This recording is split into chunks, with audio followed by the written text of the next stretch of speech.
हमारे अवधि में एक कहावत है, कहू की जान जाए कहू खिलौना। ऐसा हम इसलिए कह रहे हैं कि हालांकि 3-4 दिन बाद वीडियो बना रहे हैं, इंतजार में हम भी थे कि देख लिया जाए कितनी राजनीति होती है। प्रधानमंत्री के मुद्दे की बात कर रहा हूं जो पंजाब में उनके साथ हुआ है। 20 मिनट तक उनका काफिला खुलेआम पब्लिक के बीच था और आगे जा नहीं पाया, किसान आंदोलन कर रहे थे। अब पूरा मामला क्या है आप लोग मीडिया में देख रहे हैं, उस पर बहुत ज़्यादा मुझे कुछ बताने की ज़रूरत नहीं है। मैं एक खबर पढ़ने नहीं आया हूँ क्योंकि आप लोग अपडेटेड हैं वहाँ से।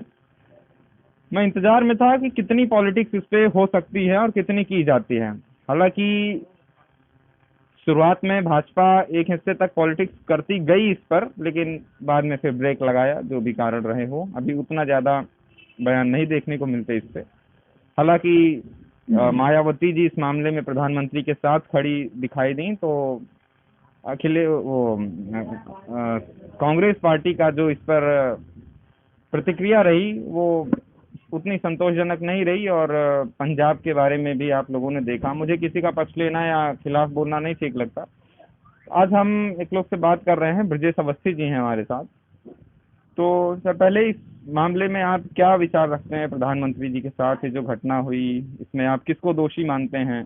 क्या इसमें आप मानते हैं कि क्या आप इसमें मानते हैं कि ये प्रधानमंत्री जी ने खुद करवाया, क्योंकि कांग्रेस ऐसा कहती है कि वहाँ पर जहाँ वो रैली करने वाले थे भीड़ नहीं थी, इस वजह से हुआ है? देखिए, प्रधानमंत्री की जो यात्रा थी उस वो कहीं भी जा रहे हैं, देश का सर्वोच्च पद है, प्रधानमंत्री हैं, वो कहीं भी जा रहे हैं, तो मैं तो ये कहूँगा कि हर एक व्यक्ति जो जिम्मेवार व्यक्ति है, हर एक व्यक्ति, शासन प्रशासन, यहाँ तक कि मैं आम नागरिक को भी जिम्मेवारी सौंपता हूँ और जिम्मेदारी उसकी बनती है कि वो प्रधानमंत्री जी को गंतव्य मार्ग तक सुरक्षित पहुँचाए। कहीं न कहीं चूक जरूर हुई है।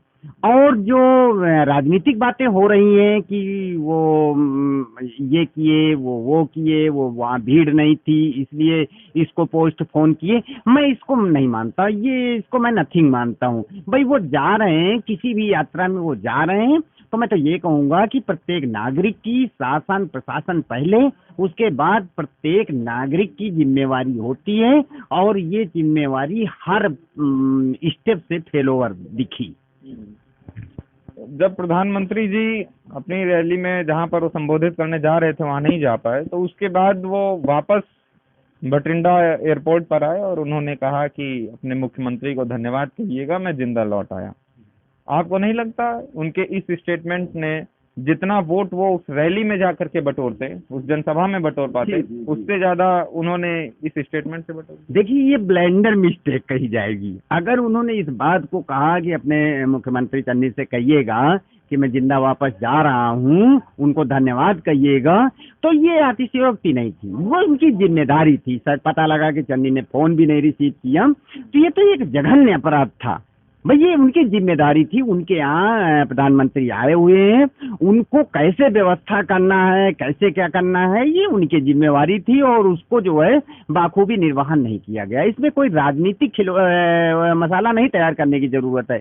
वो देश का सर्वोच्च पद है और जिधर से भी जा रहे हैं, शासन प्रशासन की पूरी जिम्मेवारी बनती है कि उनको सकुशल वहां तक पहुंचाया जाए। बाद में चन्नी जी का भी बयान आया था कि ऐसा कुछ नहीं है और पूरी सिक्योरिटी थी।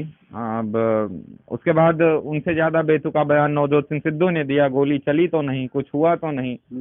तो ऐसे बयान के बारे में देखिए, अब वो गोली चलने का इंतजार कर रहे थे, ये तो प्रधानमंत्री जी इतने सूझबूझ के हैं कि वो वहां से अपने कार्यक्रम को पोस्टपोन किए, वापस आए। चन्नी जी ने कहा कि वहां ऐसा कुछ नहीं हुआ। मैं इसको नहीं मानता हूं। मैं ये मानता हूं कि उनका सारा सिस्टम फेलोवर था और फेलोवर पूरी तरह से दिखा।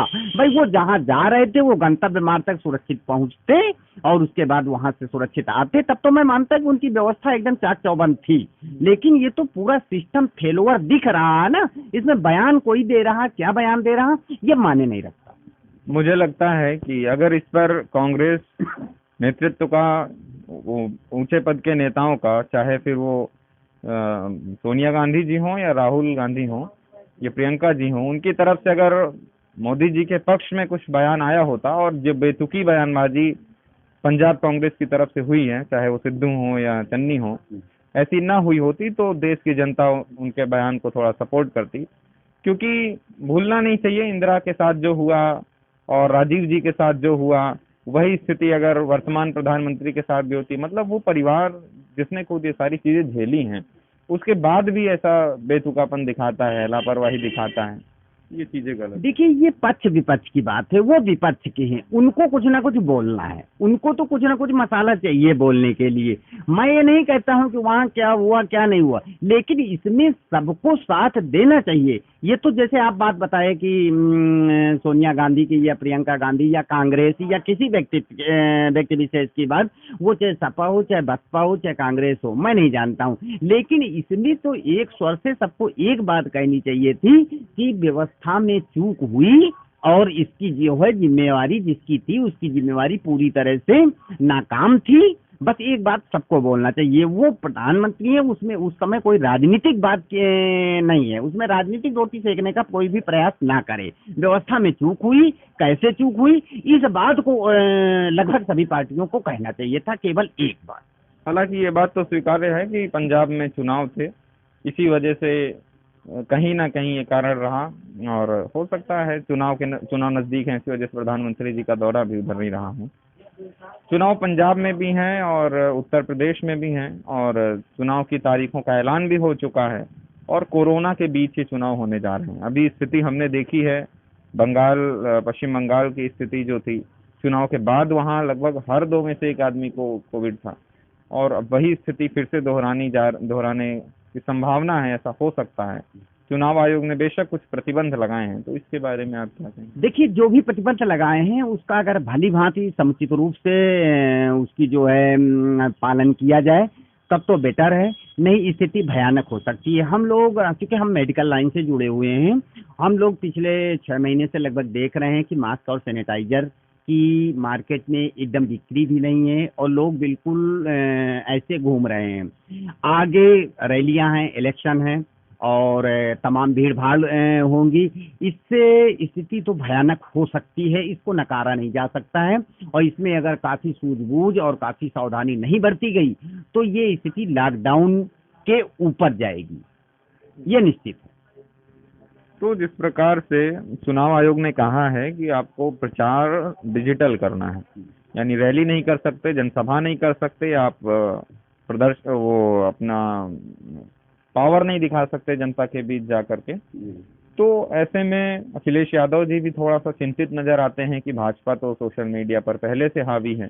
तो इसे आप कैसे देखते हैं, और क्या वास्तव में अगर सोशल मीडिया के सहारे ही ये चुनाव लड़ा गया तो भाजपा एक बहुत बड़ा फायदा उठा लेगी और सपा को बहुत ज्यादा नुकसान हो जाएगा? ऐसा नहीं है। देखिए, ये अगर धरातल पे देखा जाए, डिजिटल प्रचार को धरातल पे देखा जाए तो ये मैं नहीं मानता हूँ भाई, ये संभव नहीं है, ये संभव है नहीं। और दूसरी बात ये है कि जैसे एक बात कहा गया कि भाजपा इसका फायदा उठा सकती है ना। देखिए, मीडिया स्वतंत्र है और जो मैं देख रहा हूँ कि मीडिया निष्पक्ष काम करती है, इसमें दो राय नहीं है। जो भी बात ये कहते हैं कि मीडिया उनकी है, वो उनकी है, वो उनकी है, इस बात को मैं पूरी तरह से खारिज करता हूँ। ये संभव ही नहीं है, पूरा देश ये चौथा स्तंभ है, तो ये मीडिया पे ही सब कुछ टिका है। और अगर ये जो भी बयानबाजी कर रहा है कि वो तो पहले से ही भाजपा के उसमें, ऐसा कुछ नहीं है। बट डिजिटल का सोच अच्छी है, लेकिन इसको अगर धरातल पे उतारा जाए तो बेटर, और नहीं तो आगे जो परिणाम होंगे वो बहुत घातक परिणाम कोरोना के होंगे, और ये बहुत जल्दी मार्च में आप लोगों को फिर देखने को मिल जाएंगे अगर इस पर सावधानी नहीं बरती गई तो। बस एक आखिरी सवाल, मेरा कहना ये है कि जिस प्रकार से अब ये डिजिटल प्रचार होना है और युवाओं पे तो सोशल मीडिया बेशक एक बहुत बड़ा असर डालता है, क्योंकि युवा पीढ़ी जितना सामने नहीं दिखती उससे ज्यादा सोशल मीडिया पे दिखती है।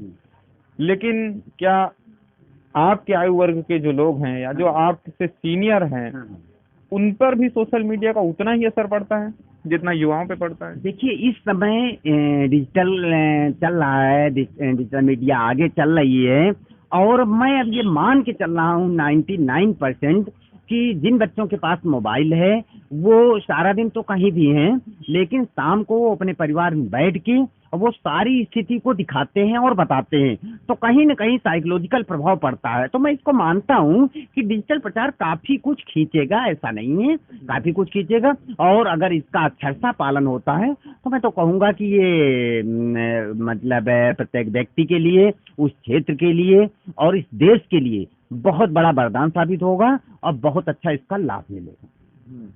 इससे पहले हम धन्यवाद कहें, हम रोकते हैं अपने कैमरामैन को, क्योंकि जैसे ही हम धन्यवाद बोलते हैं उसके पहले ही कैमरा बंद कर देते हैं। आप देख सकते हैं कि हम भी मास्क लगाए हुए हैं और हमारे साथ जिस अवस्थी जी हैं इन्होंने भी मास्क पहन रखा है। और कोविड है, आप भी बाहर जाते हैं तो मास्क जरूर पहनिए, मेरी ये अपील होगी आप लोगों से, क्योंकि मास्क बहुत जरूरी है। जिंदगी आपकी है, जान आपकी है, अपने परिवार के साथ रहिए। ये मत सोचिए कि नेता तो रैली कर रहे हैं, चुनाव तो हो रहे हैं, सारी चीजें तो हो रही हैं, उनको आपकी जिंदगी से कितना मतलब है ये मुझे नहीं पता, लेकिन आपको अपनी जिंदगी से सीधा मतलब है। इस वजह से मास्क पहनिए और सुरक्षित रहिए। मैं अक्षय प्रताप सिंह और हमारे साथ कैमरे के पीछे हैं हिमांशु जी। धन्यवाद।